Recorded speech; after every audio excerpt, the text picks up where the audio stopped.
Saludos, opositores, sean bienvenidos a la segunda parte del tema cuarto, epígrafe cuarto, donde estamos estudiando la administración local, centrándonos sobre todo en las figuras del municipio y la provincia. En el vídeo anterior vimos tanto las disposiciones de la Constitución que regulaban aspectos de estas dos figuras, como las disposiciones generales de las entidades de la administración local, regulado en la Ley de Bases del Régimen Local. En el vídeo de hoy nos vamos a centrar ya en la figura concreta tanto del municipio, en primer lugar, como de la provincia en segundo lugar, y acabaremos oyendo algunas disposiciones de otras entidades relevantes y algunos regímenes especiales. Vamos, por tanto, en primer lugar, con el municipio. Oigamos, en primer lugar, el concepto que da la Ley Reguladora de las Bases del Régimen Local. Artículo 1 de la Ley Reguladora de las Bases del Régimen Local. 1. Los municipios son entidades básicas de la organización territorial del Estado, y cauces inmediatos de participación ciudadana en los asuntos públicos, que institucionalizan y gestionan con autonomía los intereses propios de las correspondientes colectividades. Vayamos ahora con el estudio de los elementos del municipio. Artículo 11 de la Ley Reguladora de las Bases del Régimen Local. 1. El municipio es la entidad local básica de la organización territorial del Estado. Tiene personalidad jurídica y plena capacidad para el cumplimiento de sus fines. 2. Son elementos del municipio, el territorio, la población y la organización. Dentro de los elementos del municipio, oigamos en primer lugar las disposiciones relativas al territorio. Artículo 12 de la Ley Reguladora de las Bases del Régimen Local. 1. El término municipal es el territorio en que el ayuntamiento ejerce sus competencias. 2. Cada municipio pertenecerá a una sola provincia. Oigamos lo referente en cuanto a la creación o supresión de municipios. Artículo 13 de la Ley Reguladora de las Bases del Régimen Local. 1. La creación o supresión de municipios, así como la alteración de términos municipales, se regularán por la legislación de las comunidades autónomas sobre régimen local, sin que la alteración de términos municipales pueda suponer, en ningún caso, modificación de los límites provinciales. Requerirán en todo caso audiencia de los municipios interesados y dictamen del Consejo de Estado o del órgano consultivo superior de los consejos de gobierno de las comunidades autónomas, si existiere, así como informe de la administración que ejerza la tutela financiera. Simultáneamente a la petición de este dictamen se dará conocimiento a la Administración General del Estado. 2. La creación de nuevos municipios solo podrá realizarse sobre la base de núcleos de población territorialmente diferenciados, de al menos 5.000 habitantes y siempre que los municipios resultantes sean financieramente sostenibles, cuenten con recursos suficientes para el cumplimiento de las competencias municipales y no suponga disminución en la calidad de los servicios que venían siendo prestados. Oigamos ahora las disposiciones referentes a la fusión de los municipios. Artículo 13 de la Ley Reguladora de las Bases del Régimen Local. 3. Sin perjuicio de las competencias de las comunidades autónomas, el Estado, atendiendo a criterios geográficos, sociales, económicos y culturales, podrá establecer medidas que tiendan a fomentar la fusión de municipios con el fin de mejorar la capacidad de gestión de los asuntos públicos locales. 4. Los municipios, con independencia de su población, colindantes dentro de la misma provincia podrán acordar su fusión mediante un convenio de fusión, sin perjuicio del procedimiento previsto en la normativa autonómica. El nuevo municipio resultante de la fusión no podrá segregarse hasta transcurridos 10 años desde la adopción del convenio de fusión. Al municipio resultante de esta fusión le será de aplicación lo siguiente. A. El coeficiente de ponderación que resulte de aplicación de acuerdo con el artículo 124.1 del texto refundido de la Ley Reguladora de las Haciendas Locales, aprobado mediante Real Decreto Legislativo 2/2004, de 5 de marzo se incrementará en 0,1. B. El esfuerzo fiscal y el inverso de la capacidad tributaria que le corresponda en ningún caso podrá ser inferior al más elevado de los valores previos que tuvieran cada municipio por separado antes de la fusión, de acuerdo con el artículo 124.1 del texto refundido de la Ley Reguladora de las Haciendas Locales, aprobado mediante Real Decreto Legislativo 2/2004, de 5 de marzo. C. Su financiación mínima será la suma de las financiaciones mínimas que tuviera cada municipio por separado antes de la fusión, de acuerdo con el artículo 124.2 del texto refundido de la Ley Reguladora de las Haciendas Locales, aprobado mediante Real Decreto Legislativo 2/2004, de 5 de marzo. De la aplicación de las reglas contenidas en las letras anteriores no podrá derivarse, para cada ejercicio, un importe total superior al que resulte de lo dispuesto en el artículo 123 del citado texto refundido de la Ley Reguladora de las Haciendas Locales. Se sumarán los importes de las compensaciones que, por separado, corresponden a los municipios que se fusionen y que se derivan de la reforma del impuesto sobre actividades económicas de la disposición adicional 10ª de la Ley 51/2002, de 27 de diciembre, de reforma de la Ley 39/1988, de 28 de diciembre, reguladora de las haciendas locales, actualizadas en los mismos términos que los ingresos tributarios del Estado en cada ejercicio respecto a 2004, así como la compensación adicional. Regulada en la disposición adicional segunda de la Ley 22/2005, de 18 de noviembre, actualizada en los mismos términos que los ingresos tributarios del Estado en cada ejercicio respecto a 2006. Queda dispensado de prestar nuevos servicios mínimos de los previstos en el artículo 26 que le corresponda por razón de su aumento poblacional. Durante, al menos, los 5 primeros años desde la adopción del convenio de fusión, tendrá preferencia en la asignación de planes de cooperación local, subvenciones, convenios u otros instrumentos basados en la concurrencia. Este plazo podrá prorrogarse por la Ley de Presupuestos Generales del Estado. Por otro lado, la fusión conllevará a. La integración de los territorios, poblaciones y organizaciones de los municipios, incluyendo los medios personales, materiales y económicos, del municipio fusionado.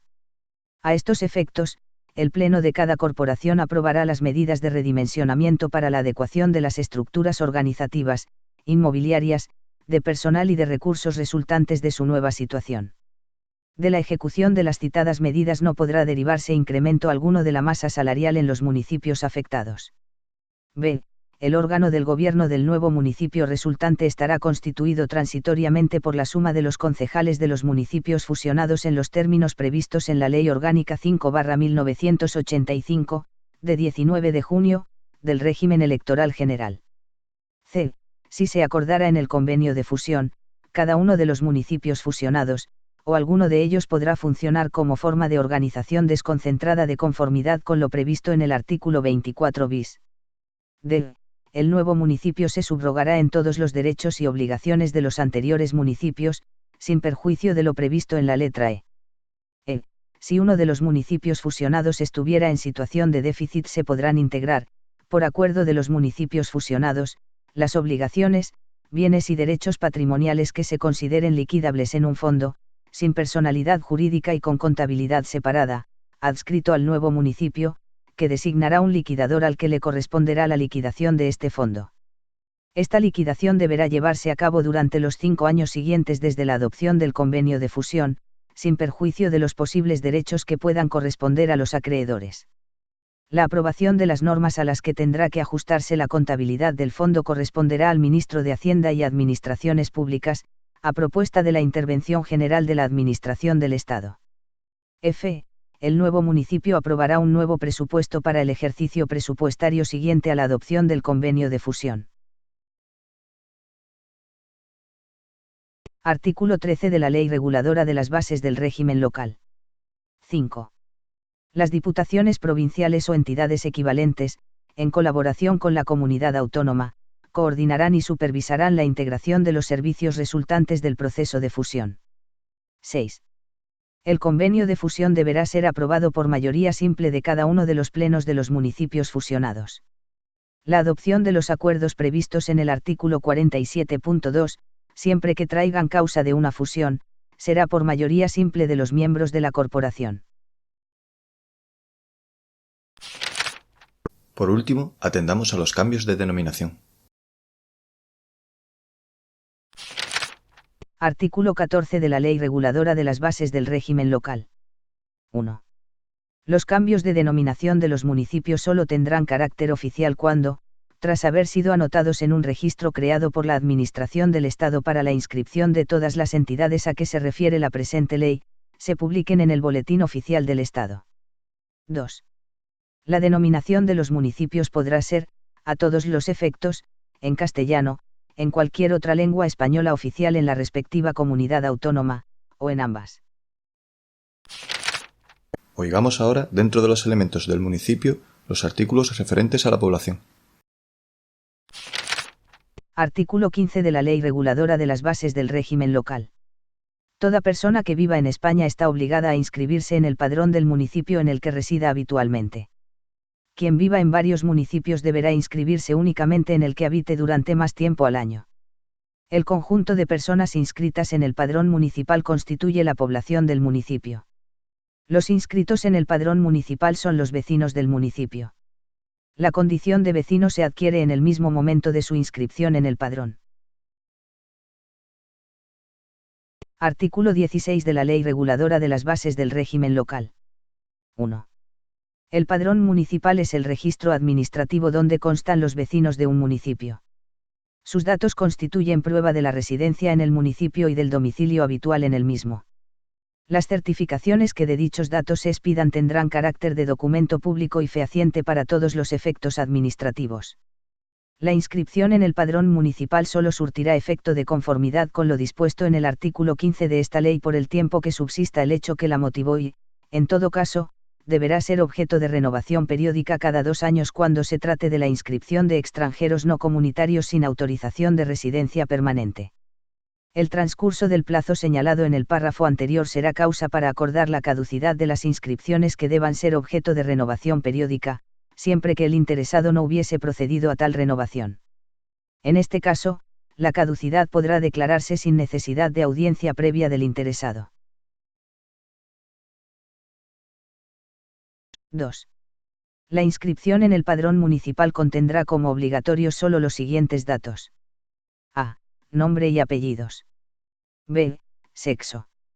C. Domicilio habitual. D. Nacionalidad. E. Lugar y fecha de nacimiento. F. Número de documento nacional de identidad o, tratándose de extranjeros. Número de la tarjeta de residencia en vigor, expedida por las autoridades españolas, o en su defecto, número del documento acreditativo de la identidad o del pasaporte en vigor expedido por las autoridades del país de procedencia, tratándose de ciudadanos nacionales de Estados miembros de la Unión Europea, de otros Estados parte en el Acuerdo sobre el Espacio Económico Europeo o de Estados a los que, en virtud de un convenio internacional se extienda el régimen jurídico previsto para los ciudadanos de los Estados mencionados.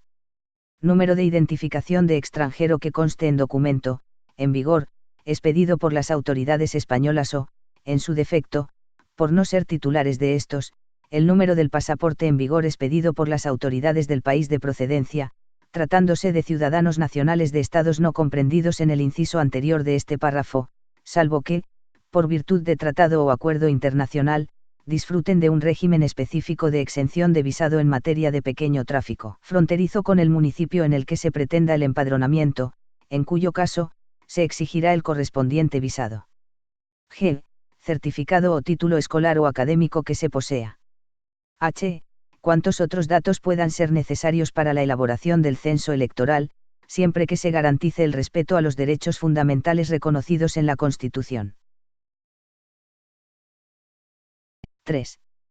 Los datos del padrón municipal se cederán a otras administraciones públicas que lo soliciten sin consentimiento previo al afectado solamente cuando les sean necesarios para el ejercicio de sus respectivas competencias, y exclusivamente para asuntos en los que la residencia o el domicilio sean datos relevantes.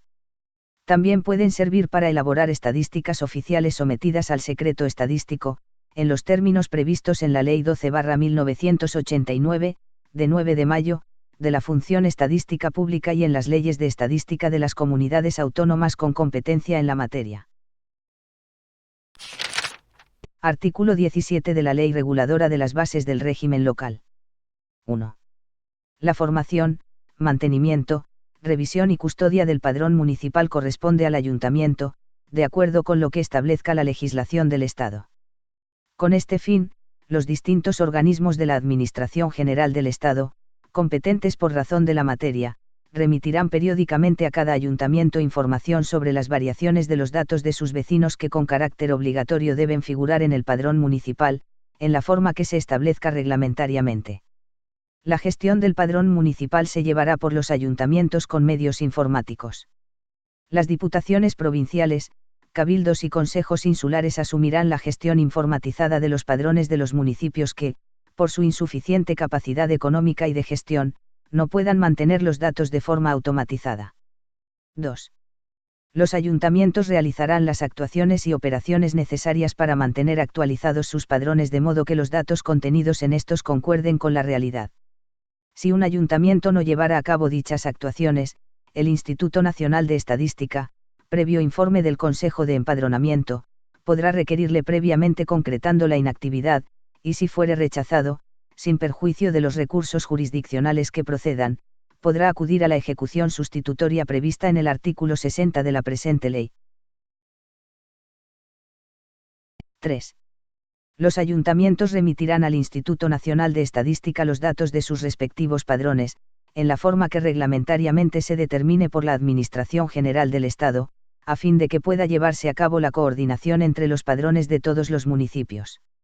El Instituto Nacional de Estadística, en aras a subsanar posibles errores y evitar duplicidades, realizará las comprobaciones oportunas, y comunicará a los ayuntamientos las actuaciones y operaciones necesarias para que los datos padronales puedan servir de base para la elaboración de estadísticas de población a nivel nacional, para que las cifras resultantes de las revisiones anuales puedan ser declaradas oficiales, y para que los ayuntamientos puedan remitir, debidamente actualizados, los datos del censo electoral.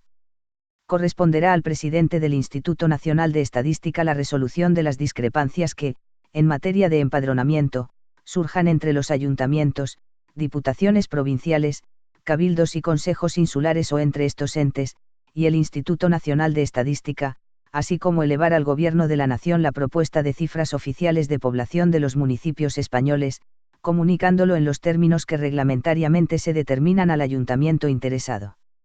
El Instituto Nacional de Estadística remitirá trimestralmente a los institutos estadísticos de las comunidades autónomas u órganos competentes en la materia, y en su caso, a otras administraciones públicas los datos relativos a los padrones en los municipios de su ámbito territorial en los que se produzcan altas o bajas de extranjeros en las mismas condiciones señaladas en el artículo 16.3 de esta ley. 4. Adscrito al Ministerio de Economía y Hacienda se crea el Consejo de Empadronamiento como órgano colegiado de colaboración entre la Administración General del Estado y los entes locales en materia padronal, de acuerdo con lo que reglamentariamente se establezca. El Consejo será presidido por el presidente del Instituto Nacional de Estadística y estará formado por representantes de la Administración General del Estado y de los entes locales. El Consejo funcionará en pleno y en comisión, existiendo en cada provincia una sección provincial bajo la presidencia del delegado del Instituto Nacional de Estadística y con representación de los entes locales. El Consejo de Empadronamiento desempeñará las siguientes funciones. A. Elevar a la decisión del presidente del Instituto Nacional de Estadística propuesta vinculante de resolución de las discrepancias que surjan en materia de empadronamiento entre ayuntamientos, diputaciones provinciales, cabildos, consejos insulares o entre estos entes y el Instituto Nacional de Estadística. B. Informar, con carácter vinculante, las propuestas que eleve al Gobierno el presidente del Instituto Nacional de Estadística sobre cifras oficiales de población de los municipios españoles. C. Proponer la aprobación de las instrucciones técnicas precisas para la gestión de los padrones municipales. D. Cualquier otra función que se le atribuya por disposición legal o reglamentaria. 5. La Administración General del Estado, en colaboración con los ayuntamientos y administraciones de las comunidades autónomas, confeccionará un padrón de españoles residentes en el extranjero, al que será de aplicación las normas de esta ley que regulan el padrón municipal. Las personas inscritas en este padrón se considerarán vecinos del municipio español que figura en los datos de su inscripción únicamente a efectos del ejercicio del derecho de sufragio, no constituyendo, en ningún caso, población del municipio. Artículo 18. 1. Son derechos y deberes de los vecinos. A. Ser elector y elegible de acuerdo con lo dispuesto en la legislación electoral. B. participar en la gestión municipal de acuerdo con lo dispuesto en las leyes y, en su caso, cuando la colaboración con carácter voluntario de los vecinos sea interesada por los órganos de gobierno y administración municipal. C. Utilizar, de acuerdo con su naturaleza, los servicios públicos municipales, y acceder a los aprovechamientos comunales, conforme a las normas aplicables. D. Contribuir mediante las prestaciones económicas y personales legalmente previstas a la realización de las competencias municipales. E. Ser informado, previa petición razonada, y dirigir solicitudes a la Administración municipal en relación a todos los expedientes y documentación municipal, de acuerdo con lo previsto en el artículo 105 de la Constitución. F. Pedir la consulta popular en los términos previstos en la ley. G. Exigir la prestación y, en su caso, el establecimiento del correspondiente servicio público, en el supuesto de constituir una competencia municipal propia de carácter obligatorio. H. Ejercer la iniciativa popular en los términos previstos en el artículo 70 bis. Y, aquellos otros derechos y deberes establecidos en las leyes. 2. La inscripción de los extranjeros en el padrón municipal no constituirá prueba de su residencia legal en España ni les atribuirá ningún derecho que no les confiera la legislación vigente, especialmente en materia de derechos y libertades de los extranjeros en España. Bueno amigos, hasta aquí queda el vídeo, lo vuelvo a cortar para que no quede tan extenso. En el siguiente seguiremos con el estudio de los puntos relevantes del municipio. Espero que os haya servido, espero que os haya gustado, no olviden apoyar el canal. Un saludo y hasta otra.